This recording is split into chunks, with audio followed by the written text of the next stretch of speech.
We gotta let y'all vibe out to that for a little bit. Everybody like that song in the show. What's going on, y'all? It is Tuesday, 8 o'clock, maybe a little after 8 o'clock. We was talking backstage, didn't even realize what time it was, man. But that's how it gets here on the Check Swing Podcast.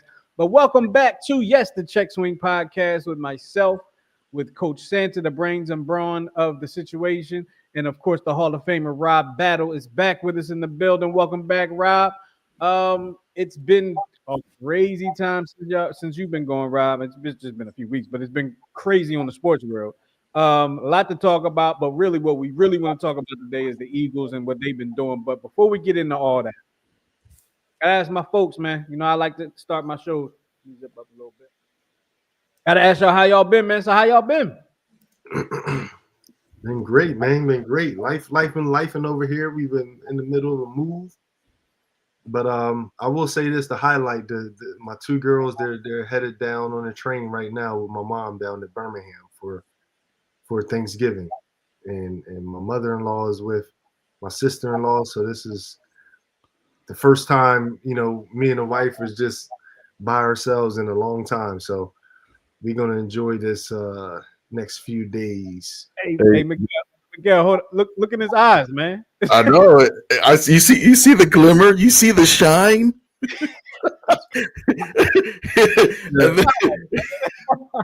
He was like, I will say this, man. It's really quiet, man. You know, when it is now.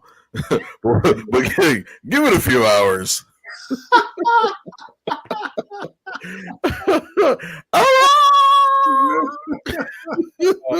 Man. Well, I don't know how to even come back from that one, but welcome back, man. Welcome back. Y'all gonna be jumping off the bunk bed that's behind you. That's a heck of a background you got there, Rob. I'm just going to go ahead and say that. Superfly Jimmy Snooker.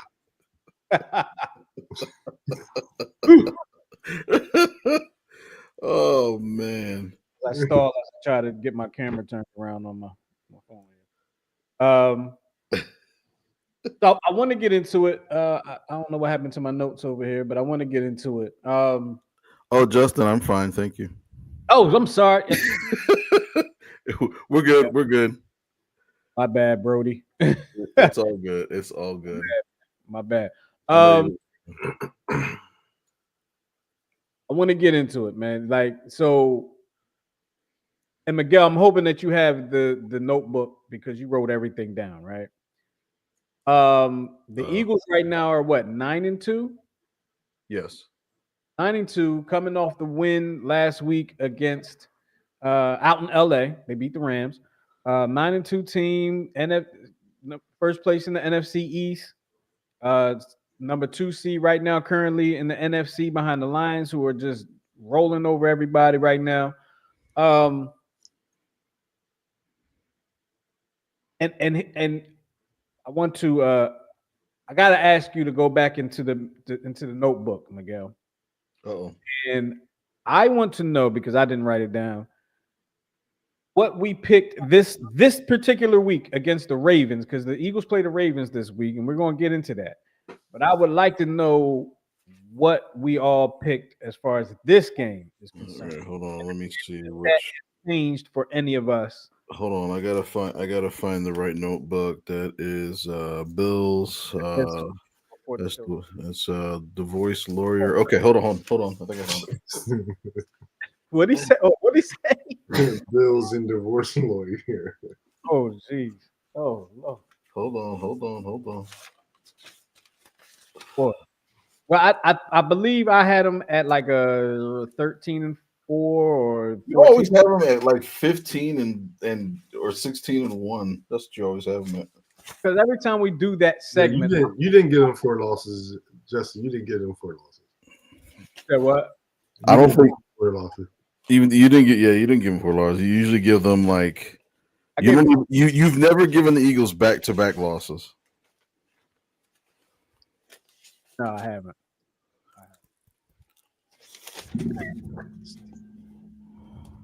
Well, I feel like I picked them to lose this week. I mean, it's in Philly.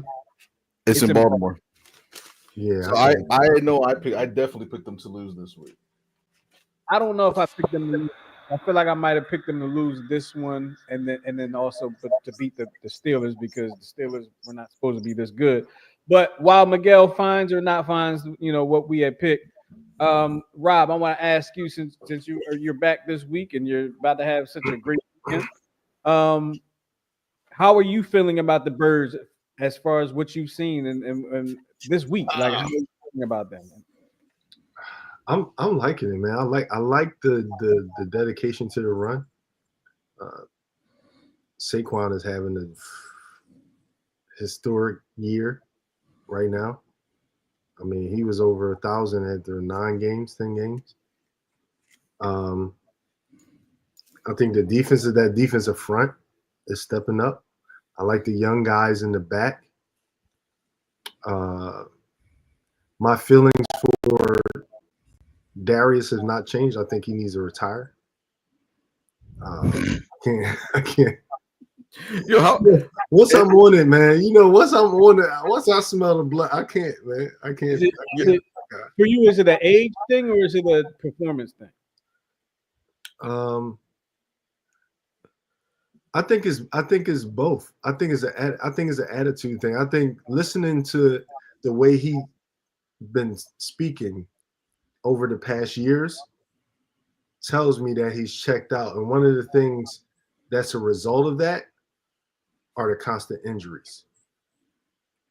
Yo, if you're not all in, if you're not fully committed to a sport, especially a sport as volatile as football, you're going to get injured. And I think that's what's happening. Was it weird? Wasn't he like down? Like didn't the trainers come out for him like 5 or 6 times during the game? They're and I would say it's age because of his experience, which is a good thing. He does a good job positioning himself because he has to. That comes with experience. That's like Rod Woodson moving to say, like, you learn how to make sure you're in the right spot because you can't afford to make those mistakes. You can't cover those mistakes anymore. So you have to make sure that you're in the right spot. You're studying more to make sure you're in the right spot because if not, you don't have that extra gear to make up for those any mistakes or missteps. Well, I'll tell you what, and Miguel, I'll let you chime in right after this. In the beginning of the season, Rob, I would agree with you 100%. Right? The injuries have been a concern for sure, but he's been playing pretty good this year. Which I'm not that I didn't expect him to stink or anything like that, but I expected probably more of a decline being he's a 33, 32, 33 years old. I expected a bit of a decline because last year I felt like he didn't play that well. He had his moments. This year, I thought he's been pretty decent. It's probably a product of the entire defense, but yeah, I think you got to look at his one-on-one plays. Say again? He needs a lot of help. When he's in there, they're doing a lot of help with him. When he gets caught man to man, he fried chicken. Well, I guess Vic been scheming just for him. Yeah, I mean they're doing a good job, and those front guys, man. I feel bad for B Graham, man. He was having a good season. This might be it for him, man. He's 15 years. Yeah, well, he said, no matter what. At one point, he did say, no matter what, this is his final year. So, we'll see. Because a lot of times injury happens, and then you be like, oh, I don't want to go out like that. But then I feel like as you get older, you chase that healthy season, and those are between as you get older. But then it's like, yo, do I want to go through all of that to get ready again? To go through all over again? Exactly. Miguel, what you got? What you found the documents? I found the documents. So Rob had an L for this week, and I had an L for this week, and you had an L for this week. Right. And by the way, I think that is one of only 3 losses for you this season. Yeah, because I think I had them. I don't remember who I had them losing to, but I obviously it was them. You had you I think let me- Dallas one time, didn't I? Or was I like over Yeah, you exaggerating? definitely had them losing the Dallas once. you had them losing to Cleveland, Cincinnati, and Baltimore. Mm. And yeah, and when You had them at 14-3 for the season. look at I picked them to lose next week, didn't I? To the Steelers. We play Carolina next week, and then we all have W's for next week, and then you have them losing against the Steelers, Thought I did. but which Steelers, may so we, that could be a good. Well, I thought it was the Steelers next week too. That's crazy. no, it's Carolina. Okay, well, it is what it is. So, but let me see. For me, I guess I'm a lot more confident now than I was when we picked this in the beginning of the season. Um, I feel confident that the Eagles will win this game. I think they'll pull this game out. I think the offense the offense is pretty strong against that Ravens defense. You know, they're a defense. Not the Eagles defense, they're a defense though. Well, the defense on the Ravens, it's like a tale of two cities. Um, it has holes in it that I think the Eagles can pick apart if Jalen can get it started early. He can't afford to start off slow, which the last couple games I think he's been getting better at. So, one good thing though, as far as like defensively, so the one comparison between the two defenses is the Ravens have 39 sacks. They've played one more game than us, but they have 39 sacks compared to our 33. We're tied for interceptions. And this was a big one. Eagles have caused already 11 fumbles, of which 7 have been recovered.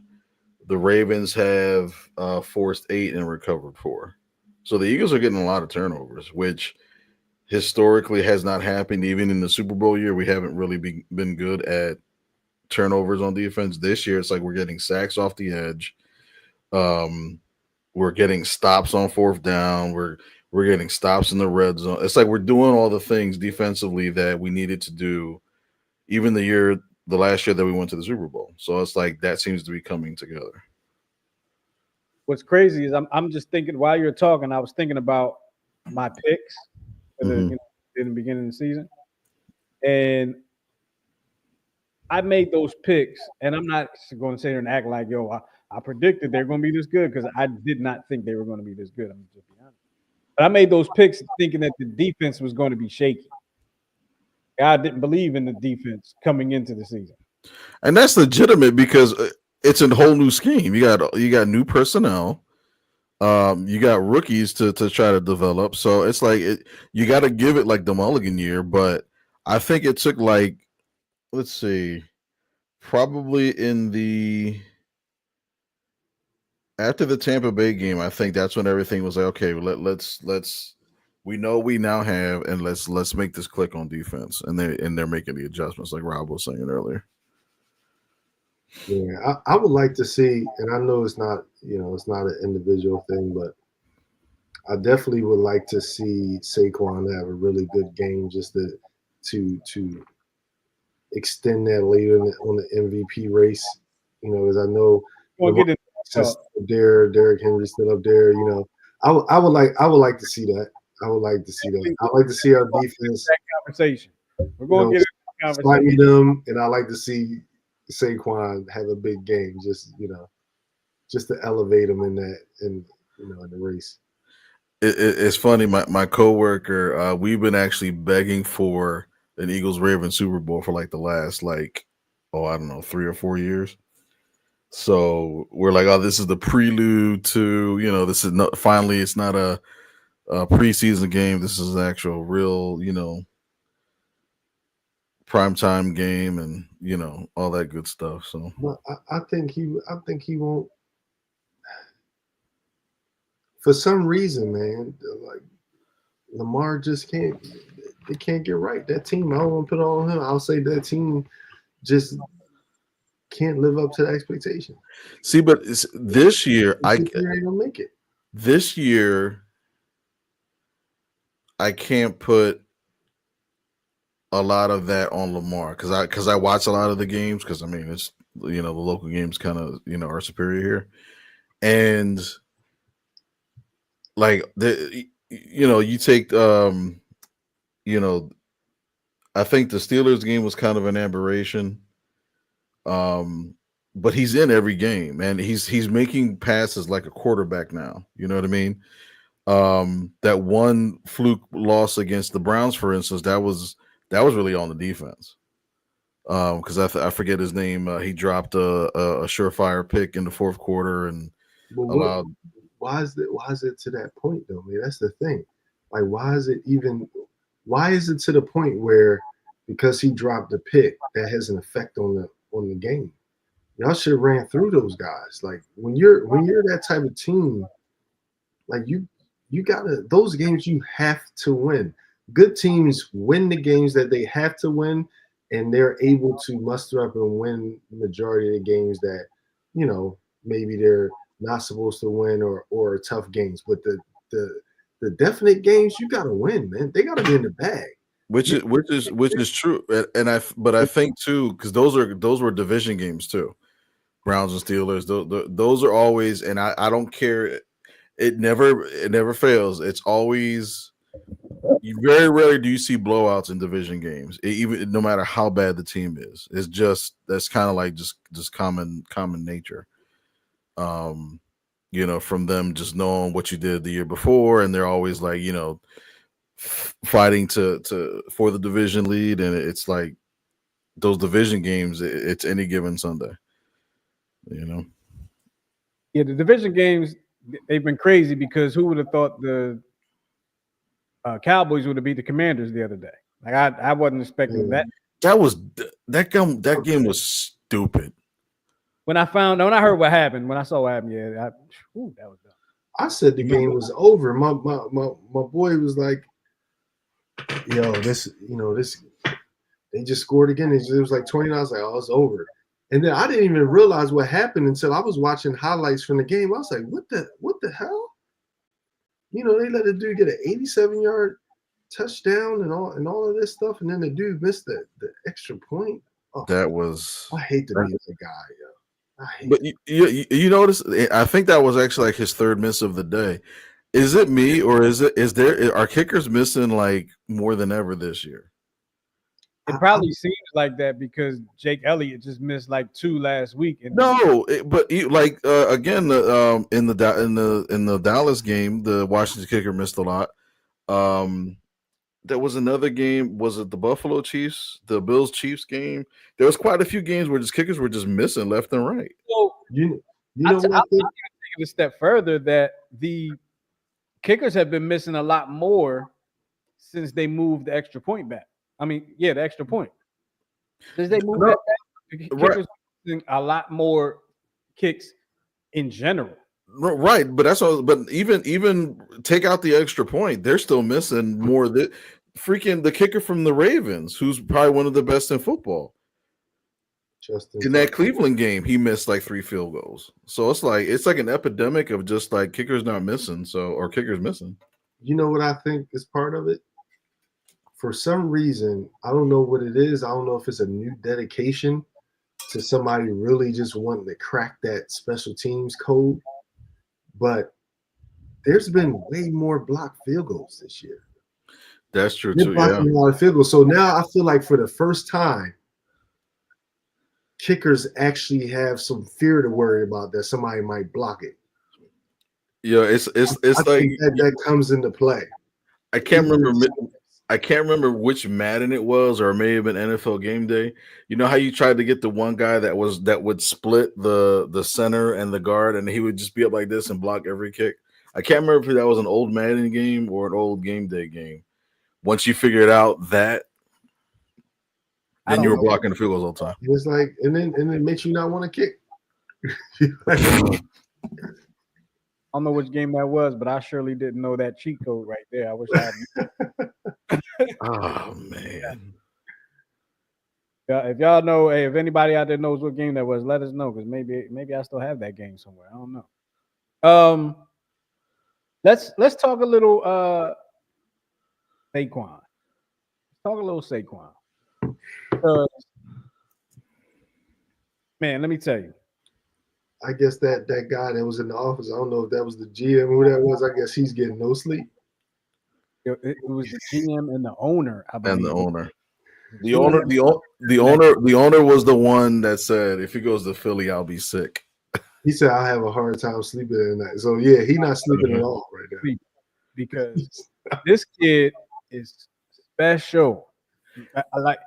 I knew he was good, right? I knew he was elite. I knew he was great when he was with New York, and I just know he didn't have offensive line. I didn't know he was this good, man. This dude nice. Wow. He said, I didn't know he was this good, man. How y'all feeling about Saquon? I mean, backwards hurdle. They didn't put a backwards hurdle in a video game. Who even thinks, like, what was he thinking on that play? Like, he was thinking, I got this poster of all time. Yeah, that poster's sick. Yeah, you know, I never even thought about it. I gotta find that picture. I'm hanging it up. You get that, and you get Saquon to sign it. That's gold. Yeah, for sure. That is gold. And it's got to be somewhere. Somebody's got to have that. It's hard to catch that post. That's right up there with Vince jumping over the dude in the Olympics. Yeah. It's like a once in a lifetime. You just have to be lucky enough to have clicked the button at that time. Mm-hmm. Just because. I mean, it wasn't an iconic moment, like, but it's right up there with those images, man. The image Ali joint, like that poster is. Somebody captured that. That's fire. That is. I've seen it. Somebody sent it to me in text, and I'm like, yo, that's sick. That's a sick photo. Speaking of this picture right here, right over here on my shoulder, right here, one of my favorite sports pictures of all time. There you go. Story behind it. One of my favorite. That's why I have it right there. A dope poster can really set something off. The kid, it's funny calling him a kid, right? But the kid set a record. And did y'all see this? He gave away the dude, that was the funniest. He gave the ball away.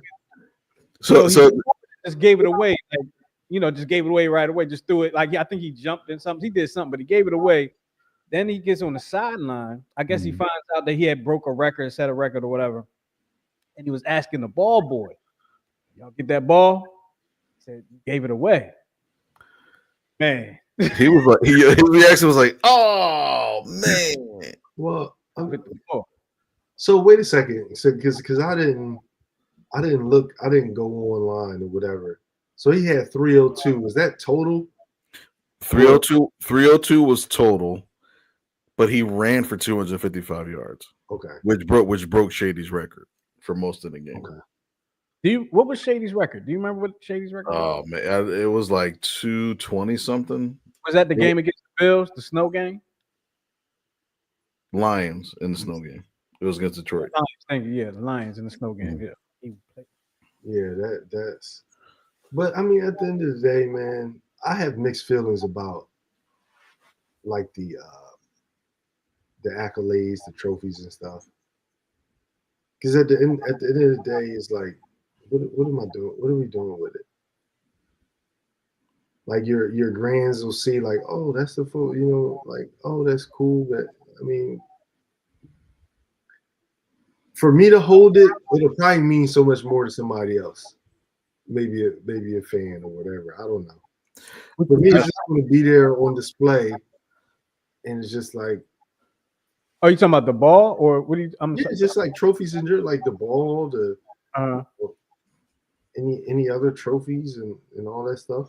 Just are you speaking from the athlete perspective? Yeah, yeah. Gotcha, gotcha.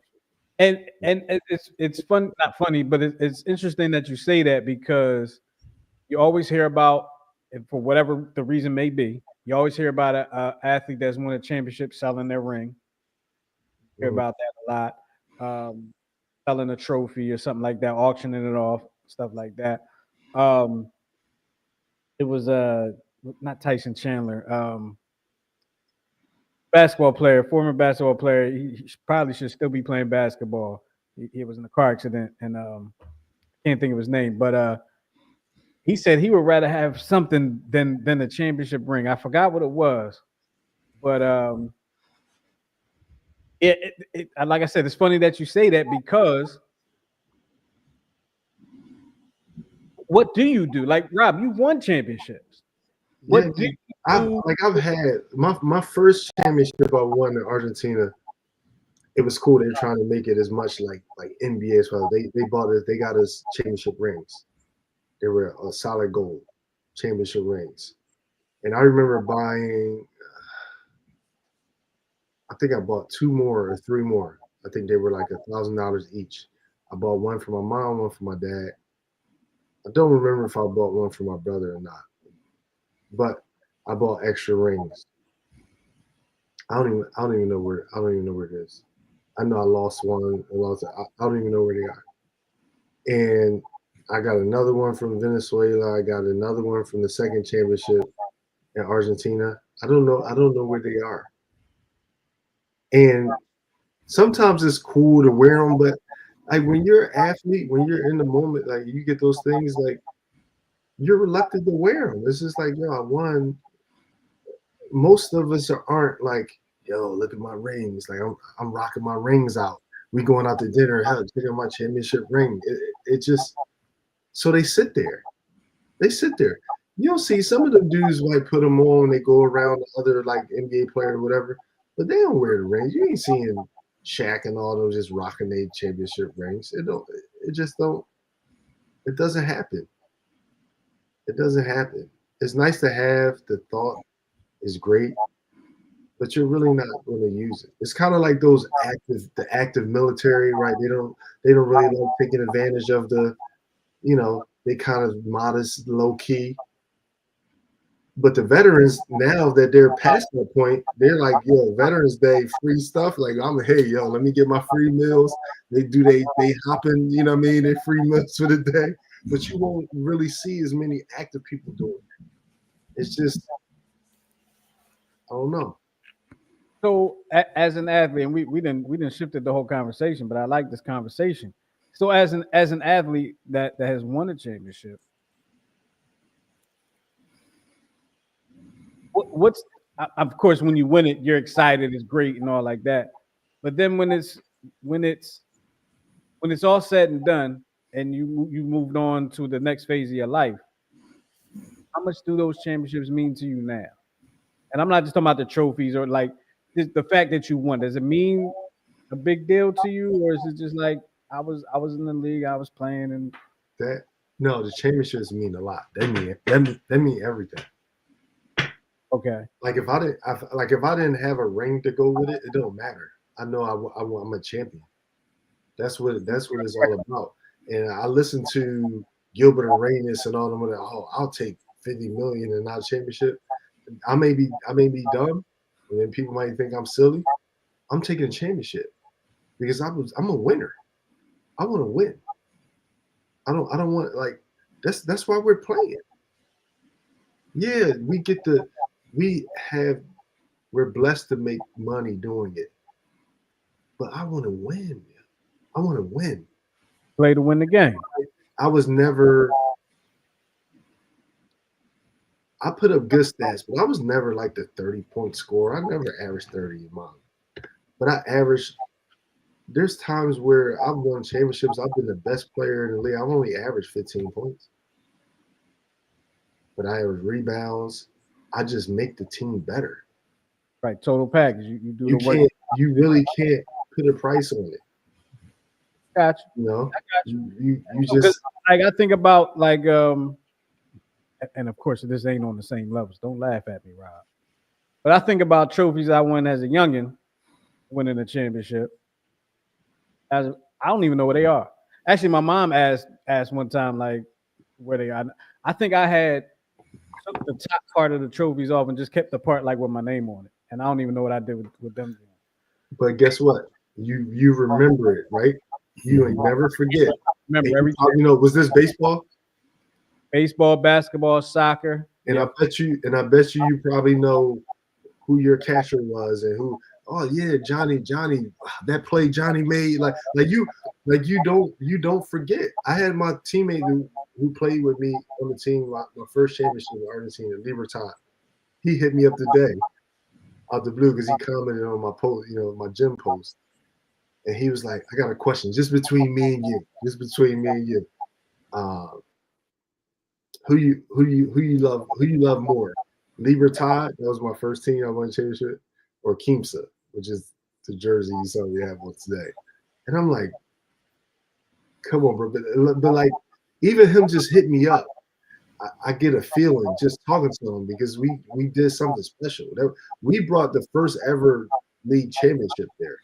Same way with Keemston. So it's like I told him, I was like, he's like, come on, man, just answer the question. It's easy. I was like, it's not that simple. It's not that simple. You're asking me to tell you. That's like asking me, who do you love more, Diana or Peyton? My two daughters. Like, I can't do that. I can't do that. So Rob, let me ask you this, and then we'll go back to the football conversation because this is a question that I've been thinking about lately when it comes to professional athletes and what they put into the game, right? And I don't want you to answer this question from a what you put into the game perspective. I just want a general like thought perspective, right? Let's say, you know, I don't know cities that you play for. I don't, you know, but as a fan in Philadelphia, right? For me, if I'm sure if I was a professional football player and I'm in the league and I have an opportunity to be in the league, I'm gonna take that opportunity or whatever. But if I end up getting drafted by the Cowboys, right? I'm excited, right? I'm glad to be there, but I've grown up an Eagles fan, and I'm like, now I gotta kick ass for the Cowboys. Like how does an athlete go from like being a fan of a team to having to care about a team that you never really cared about, thought about, whatever the case may be? Or is it just the game itself? It's not about where you are. Like Saquon. I think it's just I think these players that tell you like, oh, they don't think about it, or they want to say like the politically correct thing. But it's on your mind. You think about it. But I mean, you got drafted. That's your dream. You play for the Cowboys. I mean, that's what it is. I think. I mean, you won't voice it, but you're gonna kick their ass every chance you get. But you're still gonna have love for your city. You know, you probably still. Well, it's kind of hard to want them to do well because they're in the same division. But, but you know, yeah, it's just a job, man. You just got to lock in. I mean, it'll cross your mind like, damn, you know, there's a team in the same city. The team I play for, Keemsa, there's a team Olympico. They're both in the same city. Santiago is like where our team is, like the main city part is like, I guess you could say the money area. You know, La Banda, where Olympico is, that's like the dirt. That's where the cats come from, the dirt. You know what I mean? Right. So their fans are vicious. I had the choice right now. They're like, hey, we'll bring you back. I couldn't. I don't know if I could play for them. I don't know if I could play for Olympico. It runs that deep. It runs that deep. Really? But I mean, if you dangle enough money, you know, I'll put on the black and white.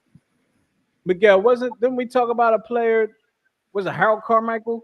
Two, it was Harold Carmichael because that was the year he retired. He signed with the Cowboys. He said I played with them for 2 weeks, and after like the one practice, I just couldn't do it.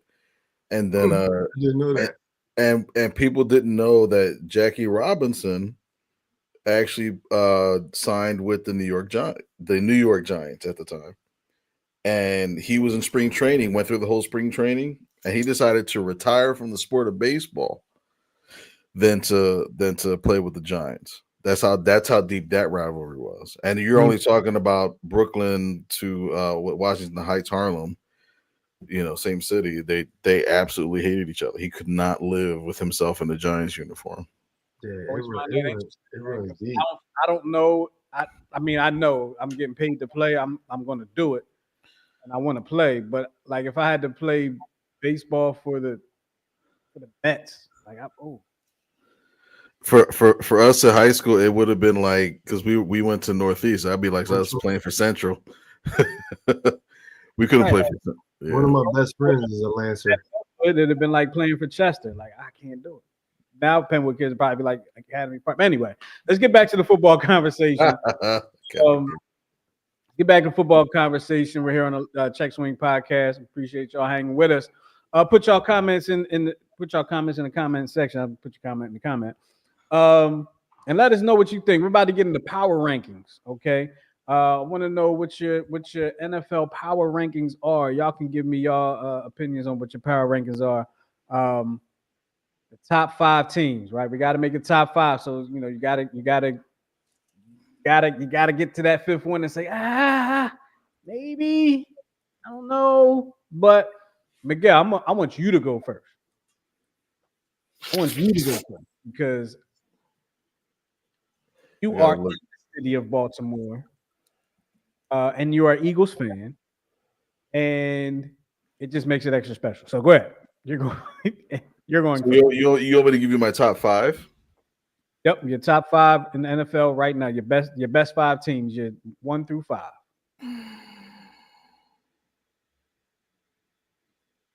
Don't put too much thought into it. It's just fun. I hate Does it have to be in order? Yeah. Your best is number 1 and on down. Both all like just top 5 everybody, not AFC top 5, NFC top 5, just everybody. Top 5 NFL. Got it. I mean, you got to go Chiefs 1. Really? I'm sorry. Go ahead. I'll let you finish. I'm sorry. Well, yeah. Does it deserve an explanation or no?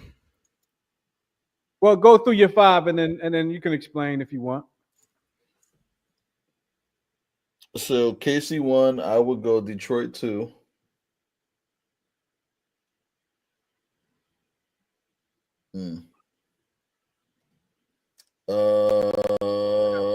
Eagles would be 3. The Eagles 3. Eagles 3. I'd go.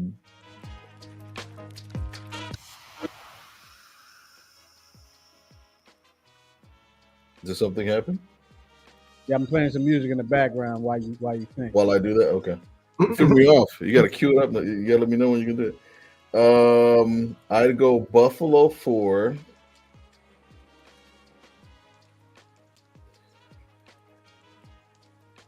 My 5th would probably be a tie between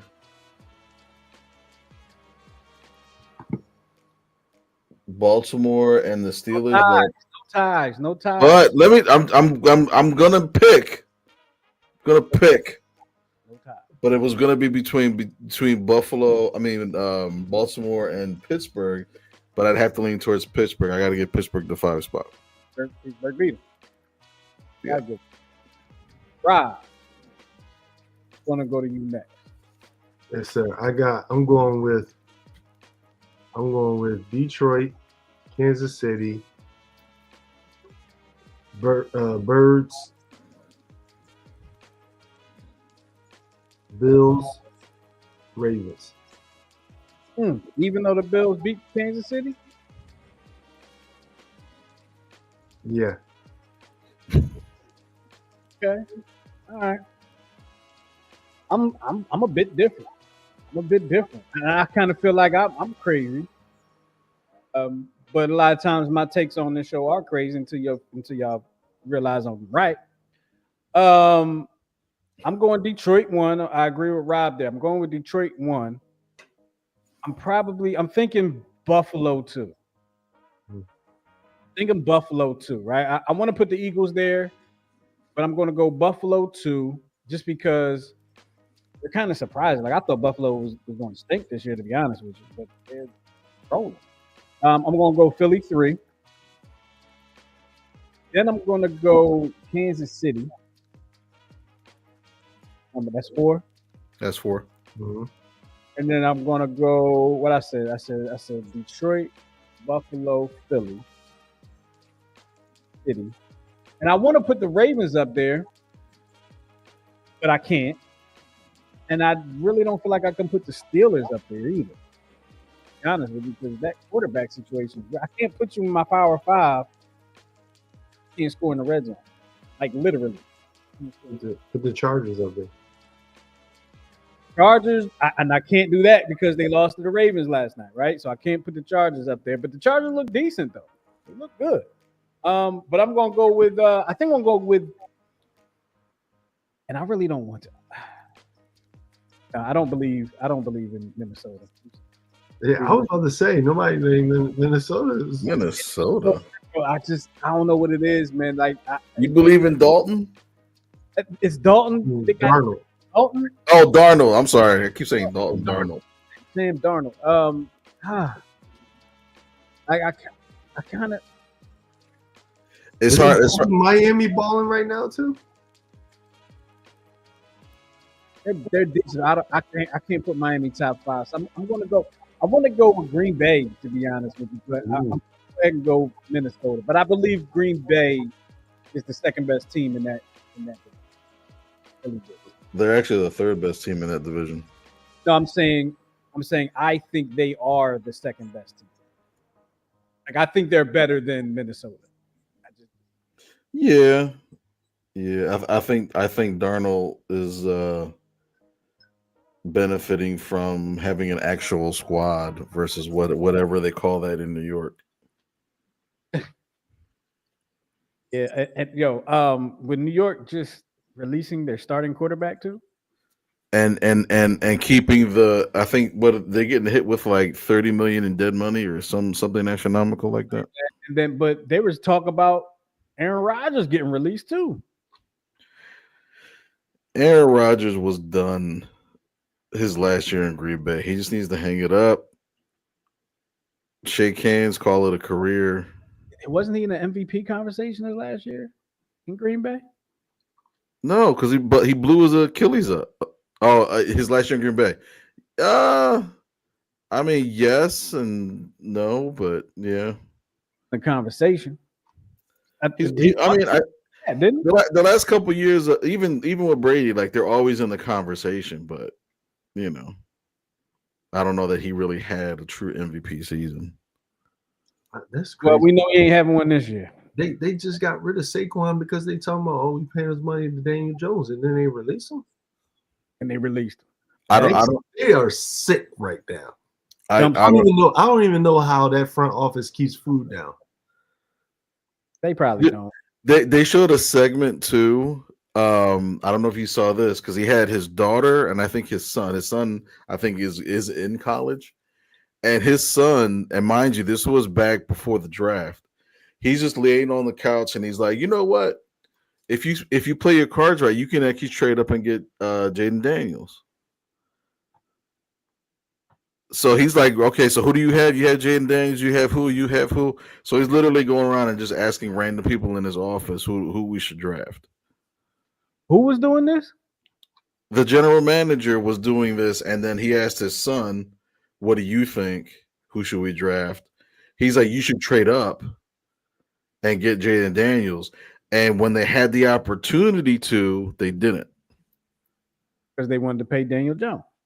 Right. Even Daniel Jones, which I've never understood that. So can you imagine if they played their cards right, they have Saquon, and they have Jaden Daniels?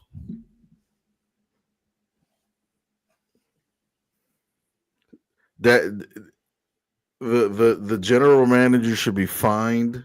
They still would have had an offensive line.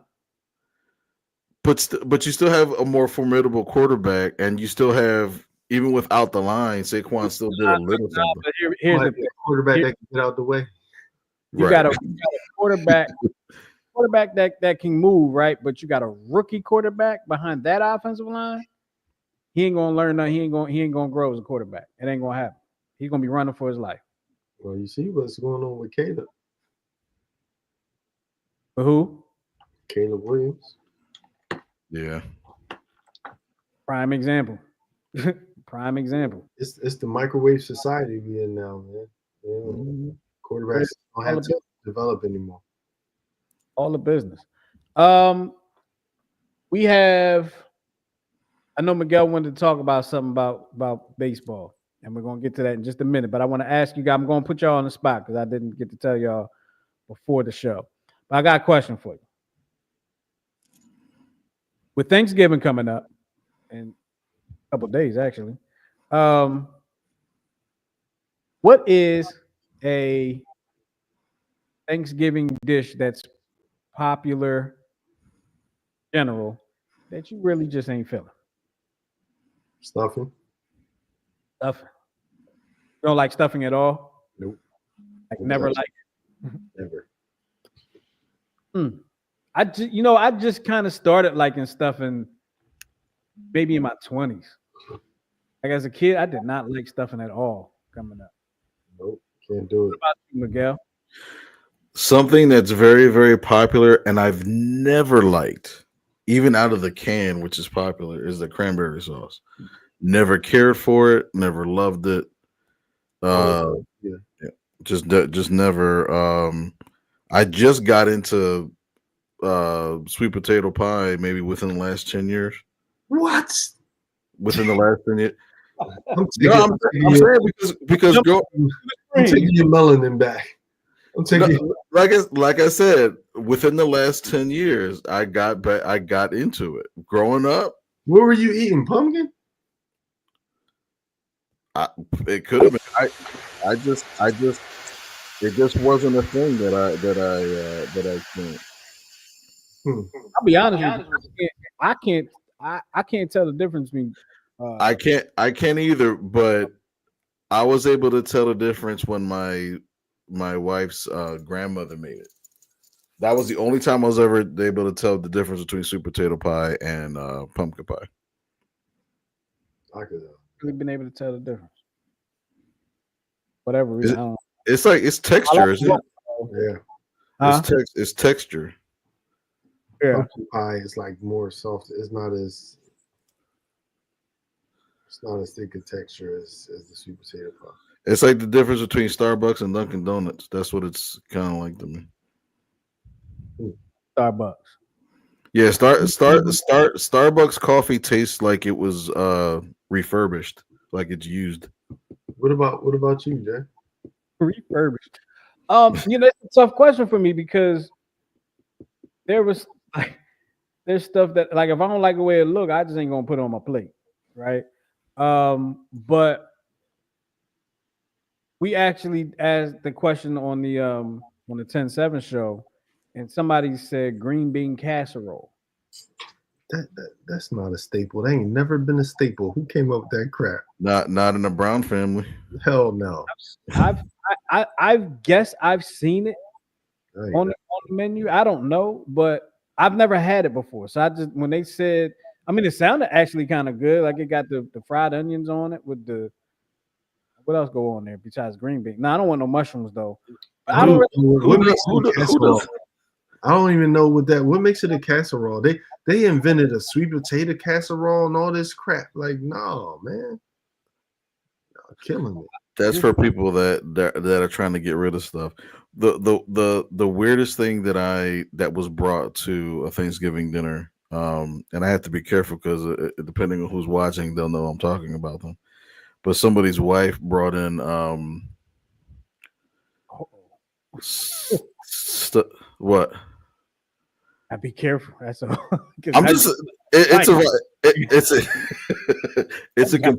It's a complete violation of all the rules and orders of mixed food. They had raisins in the stuffing. I've been somewhere where they had that. I didn't like that at all. It just messed up the whole consistency for me. I didn't know. And Raisins don't go into anything. Don't put it in anything for Thanksgiving. Nothing. right. Anything that looks like an animal turd shouldn't go in any type of food. Okay. And I feel bad I feel bad not feel bad, but when nobody was looking, I threw out half of that pan.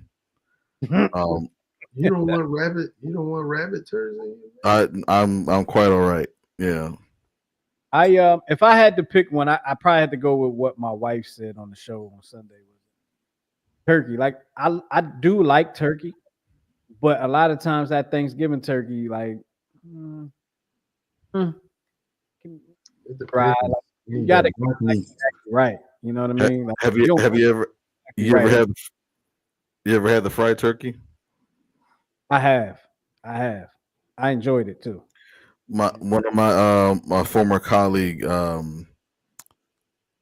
Jeff Cuff, if you're watching out there, he was the standard barbecuer at the place that you and I both used to work, or you work now, but he's since retired. But he actually did a buffalo turkey. So he smoked it for like a day, and then did this barbecue or this it was a barbecue hot sauce that he made, and he let that sit for another day, and then he fried it. It was absolutely gorgeous. I like to go to one of them houses, somebody who fries a perfect bird. I would like to check it out. I want to see the ones that do it for the first time and almost burn down the block. I'm scared to. Just scared to fry. I mean, I don't have a turkey fryer, but you ain't got to worry about. I got air fryer. I'll fry some air up for you, but I ain't gonna fry up in the turkey. I ain't gonna happen. Miguel. No animal turds is my answer. No, we're gonna move on. We're gonna move on. Okay, all right, cool. You put this in the notes, and it's interesting because we've had this conversation about umpires before. How I felt about it. MLB to move forward with robot umpires for the 2025 spring training, which means if it does well, if it's received well, eventually it'll be in the real game. How are you guys feeling about robot officials, basically AI officials? Does that mean there's not going to be umpires on the field? Well, anyway, I'm gonna let you explain this story. So part of it is, when they say it under the guise of, this is a test. This is to see how everybody likes it. No, what it is the umpire's contract is coming up on a collective bargaining year. They're negotiating to see how this is going to affect their pay, and as long as it doesn't affect their pay, they don't give a crap. That's pretty much what the thing is. But I like it from the standpoint that it's finally. I think American sports is finally more receptive to these types of technologies that have been perfected in Europe, in India, with in out calls, offside calls in soccer, in tennis, and all this stuff. I just always felt like the United States was always far behind when it came to replay technology, because it was always, okay, let's, it's almost like they figure out how to do it the cheapest way possible, and it winds up making the game go longer, But at least with the robo umpires, and it's very simple. I don't know if you guys have ever seen how they do it in the minor leagues. If there's a called third strike, the player taps his head. The umpire's like, okay, he'll look up. He'll go like this, and they show the replay on the screen.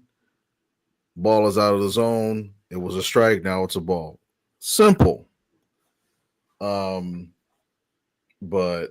you know, it should not have come to this point, in my opinion, because I think had the umpires gave a crap enough to protect their art, really, it just seemed like they just cared more about, being right than doing right, so to speak. Um, this is a weird one for me because as you were talking, I was just thinking about the different sports, You're right. and umpires and officials and stuff like that, and I think about basketball. 'Cause, Rob, everybody, professionally, and I'm sure that Rob, that you got fouled times at hack times and it wasn't called, and I'm sure that there's been times where you might have barely got touched and not touched at all, and they may have called a foul. And that's all on judgment, right? Balls and strikes are all on judgment, right? Is it though? Because Well, because ideally you have to hit it in a zone. right, but each umpire has their own zone. But that's not how it's supposed to be. It's never ever supposed to have been that way. But it is, right? It just is because they're making the call. So, they might like see the ball up more as a strike than the lower pitch as a strike. So, I mean, it's the inside, whatever the case may be. But you have what you said, soccer, offsides. Mhm. That is a judgment call with a definite outcome, right? A pitcher throwing balls and strikes, if you're saying this is the thing, this is the zone, that's going to have a definite outcome. But offsides in soccer is not really a judgment call. Mhm. Like it's either you were or you won't. Or excuse me, you were or you were not. The floating strike, like I'm okay with the replay tapping. I'm okay with that, but I'm not okay with the every pitch because here's what's going to happen. One of two things or both. Games are going to go back to being longer because most pitchers don't throw the ball in the strike zone. Right. So guys are not going to be swinging at pitches that they know are not going to be judged as out of the zone, right? Mm-hmm. The other thing that's going to happen is pitchers are going to be forced to throw more into the zone, and they're going to get blasted. That the game is going to get higher scoring, which the league may want. Well, and that's on top of them. They're still floating the idea of having a mandate that pitchers throw 6 innings. I think it's either 6 innings and or 100 pitches, whichever you get to first. Yeah, I think that's what it was. I think that's a bad idea. But you know what though, like, and this was the thing that I think we've been talking about for years, how once analytics took over, it was going to micromanage the game to the point of it being unwatchable, right? And that's what happened. The last 2 years, what have they done? They are trying to slowly go back in time to a point in time where the game was watchable. Bigger bases, more safe calls, more stolen bases, getting rid of the shift, more hits. So it's like we're slowly going back to a point in time where there nobody gave a damn about the pitch count. I mean, you've seen the memes on Nolan Ryan. There were like 5 different games where he threw like 205 pitches, and then the next game he threw a no hitter, and then the next game he threw like 280 pitches.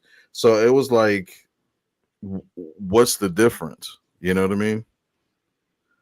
So it just seems like we're slowly going back to making the game, trying to make the game watchable without telling the players to man up and do what they did back in the day. Well, they already coddled to the players by eliminating the shift. So they are coddling to the players as it is. But and even that, like, there's still a workaround to it, which I'm glad there is, but could you guys imagine if AI refereed the NBA game? There would never be a shot taken. There would never be a shot taken. There would be a carry or palm, whatever you want to call it, would be called on just about every time down court.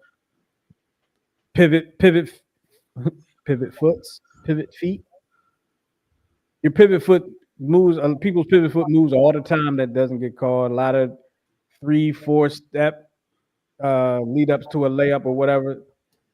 Well, that's one less thing. That's one less thing that Embiid would have to worry about because he wouldn't be playing. Here we go. Excuse me? You want to kick the man while he's down, don't you? I think Justin was trying to extend it, don't you? I think he was trying to use up all the time, so we didn't get to the. Did you feel that? Did you get that sense too? And now let's talk about football again. We started off with football, sir. We teach you guys something from somebody that's been in the business for over. Learn us, sir. Learn us. When there's not really something to talk about there, you don't talk about it. Oh, there's plenty to talk about. What? But we've been talking, Rob. I'm sorry, you've been going for. We've been talking about it the last few weeks, and even last week, I said I can't even defend the man anymore. I said it. Go watch. I can't defend him no more. This guy's out again, and guess who's right along with him? Paul George and there, right along with him. George. Paulie, the old man George. They just agreed to get that man $212 million. If you really want to talk about something, let's talk about the rookie Jared McCain. Oh, killing it. He balling. I was not expecting that. But definitely was not expecting that because that definitely wasn't his role at Duke University. I wasn't expecting Embiid to actually play either. Well, we'll have to see. Season don't start till Christmas, so I'll let y'all get back at me at Christmas in a month from now. Exactly a month. Yeah, I was just talking to a friend before I came in for the podcast, and I was telling them, I hear what Barkley's saying, man. The NBA is gonna fail. Folks, fans are not happy with the product. No, the product. You just mentioned with baseball, the analytics has ruined the game. Sports. It's either a layup. Yeah. It's either a layup or a three. There's no craft. Let me get to this 2-spot. Boom. Pull up jumper. Like there's no craft. I'm either jacking a three or I'm driving hard to the basket all the way. Analytics has also caused football to throw the ball more, which we tend to like. But then when you're a team that needs to run the ball, i.e. the Eagles, you come into the game late when you start running the ball, when you have the best running back in the business. But anyway, AI is a lot of sports. I'm like these guys. It's basketball, man. You make for what guaranteed $1 million. I'm playing all 82 games. We playing basketball. We playing a game. This dude gets $68 million. If he got hurt, let's say he couldn't return from his knee injury, he's getting every last single dime of that money. Out to his agent. Every last single dime. If Paul George said, "Oh man, due to health, I can't play it," like he just can't get healthy, he's getting every last single penny of $212 million. They'll be paying these guys for years after they're not playing anymore. Like Stevie Franchise, Stevie Franchise, McCullough, Lou Aldang, Todd McCullough. But I'm just talking about Sixers that are just getting paid. Were getting paid. Todd McCullough. Then you had Jamal Mashburn was getting paid. Oh, I forgot about Jamal. Never suited up. I don't remember if Andre Kirilenko was getting paid, but he never suited up for the Sixers. No, I think he ended up. Andrew Bynum. He got some money off of us. Mr. Cha-Cha. Bynum. That was another one. So Sixers have a history of paying folks that don't really have signing damaged goods. Yeah, man. Sixers got a history of it. They got a history of it. And I gave him the kiss of death earlier this year, but I'm still sticking with it. I'm still sticking with my prediction. I'll give them. I've been hard on about the number one pick. I'll give them a pass on the number one pick. I think they're so horrible at it because they just haven't had it many times. I went back into history and looked. They've only had 4 number one picks, and only one of them is a Hall of Famer, and you know who that is. I'm going to try to guess the other number one picks. There was Ben Simmons. Mm-hmm. Was Markelle Fultz a number one pick? Mm-hmm. Allen Iverson. Mm-hmm. And can you give me like a time frame of like give me a time span of the year the other one. Wait a minute, was it Billy Cunningham? Mm-mm. Give me a time frame. Was it Wilt? That Was I know you, no, white guy. Wasn't Cunningham? Doug Collins. Yep. Doug Collins. Yeah. Yeah. Got all about Doug. But Doug Collins, my bad. Doug Collins in the Hall of Fame. They ain't for a player though. He just winning this year. As a coach or a broadcaster? I don't know. Probably a broadcaster. What did he do as a coach? He's another one that had injuries. Didn't he have foot issues? I don't know. He was supposed to be real good though. Yeah, Sixers have a history of flubbing some draft picks, man. I mean, listen. But you get drafted, you get to the point where you can play professionally in any sport. You ain't a bum to me. Don't take my words seriously. But when you got guys like Sharon Wright, right? Like he was supposed to come in here and be big time, man. Sharon Wright. Big time, and he just never really panned out, man. Sean Bradley. On Bradley, and he actually stayed in the league for a while. He was the number 2 pick. He was the number 2 pick. We should have got Penny Hardaway. That's when we could have Penny Hardaway. Could have had Chris Webber that year. Oh, Penny. No, Penny. Could have had Penny Hardaway that year. Yeah. I don't want to just go like there's been a lot. There's been a lot of draft picks. We had some good ones. They weren't 1 though. You had Stackhouse at 3. Stackhouse. Barkley at 5. AI. Barkley at Barkley. Yeah. Yeah, like it's just that one spot. Just can't figure it out. It's a lot of pressure. Sometimes you got a can't miss. Cooper Flag might be a can't miss. I don't think the Sixers get a 1 spot though. Well, if they keep going the way they're going to be right there. But I don't think they get. I don't even think they're lucky enough to get the ping pong balls. Just. I mean, this guy talking about a champ. Never going to win a championship with Embiid. And now look what's happening. You're not going. First of all, he can't be traded this year, but next year, nobody going to want him. They should have got rid of him after he won the MVP. I told you. But now his stock is going to plummet. Hold on, because hindsight is 2020, and you sound like a genius right now. But who's really going to trade MVP and it's going to go over to your fan base like, oh, that was a great move? Oh, I've been said that. I said it before he won the MVP that he needed to go. You're not a Sixers fan. You don't count. You don't count. You're right. I'm a basketball fan.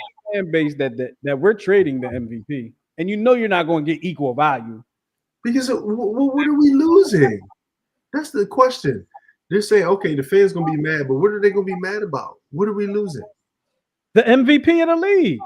But what are we losing as a team? You're a fan because you want the team to win. You're losing 30-something points a game. You're losing 15 boards a game. You're losing 5 assists a game. But in terms of the grand scheme of things, Lang, for Jeff Hornacek, in the grand scheme of things, what are we losing as a team? You ain't going anywhere. You ain't win nothing.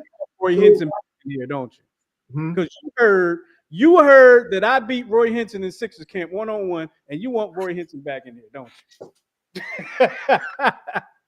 You want. We played the one. He missed. I scored. Everybody crazy. Yeah. Listen. Doesn't. They didn't make it out of the second round ever. So what are we missing? Who cares? Well, like y'all said, don't matter unless you win a championship, and only one team does that at the end of the year. And it's hard to win when you don't play. Like people talk about this load management. They don't understand that affects you. People think like, oh, I'm just gonna rest and I'm gonna come back and kill. It doesn't always work that way, man. You got to get in the flow. I used to not like in Argentina, the top 4 teams would get a bye the first round. So that means that we would have 2 weeks with no games. I hated it. Because we finish the season, we rolling. When you rolling, you just want to keep going. You just want to keep going. Oh, boom, game after game. I'm going to keep rolling. And then you go on ice for 2 weeks. Playing little scrimmages games here and there. Like, it's not the same, man. And I think that's how you get hurt. I remember listening to Chad Johnson. He was like, yo, I took every snap. I want to get my body ready for the game. And that's the truth. You got to keep you can't just go half. That's why people get hurt who half-assed in practice. You can't just the whole week never even went hard in practice, and then you're going to get in the game and go, like, you're going to hurt yourself. Your body's not prepared for it. Right. You know, like I was out of the gym for a month. I couldn't even go play half-court basketball right now. The movement that I want to make, my body is not ready for me to, like I'm going to mess around and pull a hamstring. Hey, Rob, I'm going to let you in on a little secret. That's called age. Listen, I can't do it either. Listen, even when you're younger, you don't warm those muscles up, man. You don't prepare those muscles, and you go trying to make those movements, man. But when I was younger, I didn't prepare my muscles, and I went out there and played all the time, and that's probably why I feel the way I do now, as I'm older, and like, don't do it. I did when 20 years ago, don't do it now. It catches up with you, man. Right. Mm-hmm. Good friend of mine was a good athlete. Dude couldn't bring his heel to his butt in the quad stretch. He couldn't touch his toes. I'm like, bro, what kind of athlete can't touch his toes? I was able to touch my toe. I think I was running track in high school. I think that was the only time I was able to touch my toe. You gotta be able to at least touch your toes, man. That's just like you have to be able to at least do 10 push-ups on your own body weight. You gotta be able to lift your probably played the bass guitar on my hamstrings. They were so tight, man. Telling you. Look, we going. You was like telling you, man. Look, we gonna get up out of here. Y'all gonna last before we get up out of here. We just waiting patiently for Embiid to get back on the court. Y'all wait for that. I'll be waiting patiently for this game on Sunday. Y'all can wait for Embiid if y'all want to. I'm waiting for this game. I'm about the Birds until the Birds ain't playing no more. There you go. At least until Christmas. Oh no, I the only thing I have is in honor of this season,